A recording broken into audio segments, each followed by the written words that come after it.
Si c'est Biarritz qui accueille le G7 fin août, sa voisine Bayonne s'y prépare tout autant. Bon nombre de commerçants craignent des débordements et ont d'ores et déjà prévu de fermer boutique. Je vais fermer 3 jours. Je vais fermer par des planches de bois pour protéger ma devanture parce que j'ai pas envie qu'on me casse, qu'on me pille. On est à l'abri de rien. Je serai fermé pendant le G7. J'ai connu le G20 avec les petits fours à Biarritz et les cocktails Molotov à Bayonne. Donc j'ai donné. Même si les opposants au sommet doivent se réunir entre Hendaye et Irun, les commerçants bayonnais estiment que leur ville sera quoi qu'il arrive impactée, et cela en pleine période touristique. Ils vont aller là où c'est la sous-préfecture, c'est Bayonne. S'il y a des débordements, ça veut dire que les clients ne vont pas venir, les touristes ne seront pas là, et le mois d'août, c'est le mois où c'est qu'on travaille. Bayonne, c'est août et septembre. On a déjà 5 jours de fermeture pendant les fêtes de Bayonne au mois de juillet.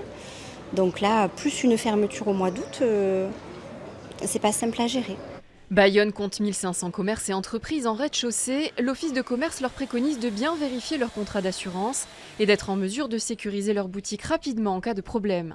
Des indemnisations pourraient aussi être demandées par la suite. Le risque a été évalué par l'État en disant s'il y a des dégradations qui sont directement liées au G7, effectivement, les commerçants ou les entreprises pourront faire un recours et monter un dossier. Il y a déjà un bureau comptable qui a été nommé. De son côté, la mairie a décidé de laisser les halles ouvertes pendant le G7, mais d'annuler le marché du samedi et de fermer certains établissements publics. Les services de l'État ont souhaité qu'il n'y ait pas de manifestations qui attirent du monde.